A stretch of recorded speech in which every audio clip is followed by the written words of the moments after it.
Hey everybody, this is Charlie from Charlie Cobra Reviews, and this is going to be our review for Pride, Prejudice, and Zombies. This movie was better than I thought it was going to be. I didn't think I was going to like it at all, and that being said, my expectations were pretty low, but it surprised me in more than a few ways. I enjoyed the explanation of the alternate history and how zombies affected the timeline of the early 19th century Britain as the setup, and how they did this with an elaborate pop-up book style animation sequence.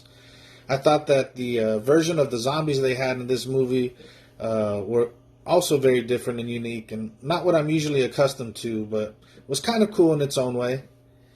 The whole Pride and Prejudice plot that was mixed into the zombie theme and zombie apocalypse wasn't that horrible of a premise, although the relationship drama and love triangle stuff was pretty cheesy.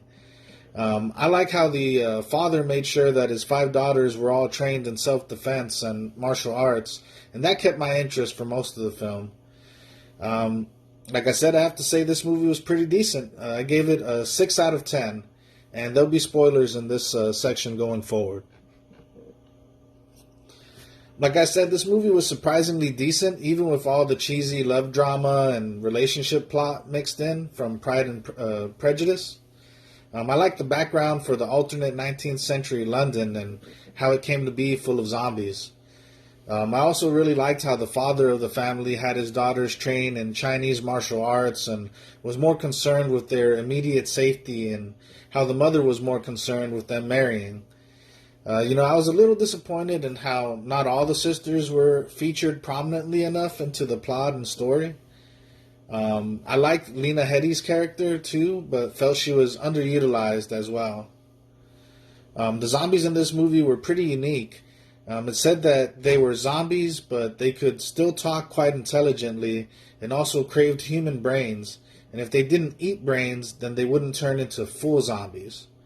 Now, the full zombies were far more aggressive and faster. I also liked how the character Darcy was in charge of investigating possible zombie cases, and wished they could have delved more into that part of the character's story.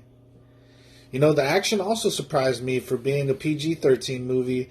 There was quite a bit of blood and violence. There were some nice headshot scenes where the zombies' heads were blown clean off their bodies. The fight scenes were pretty well choreographed, and the girls kicked a lot of ass in this movie. A lot more butt than the guys. Even the plot with the cheesy love triangle had me trying to guess which guy was going to get with, which girl, and kept the plot interesting enough in between the action. Like I said, I give this movie a 6 out of 10 and say it's an above average zombie movie.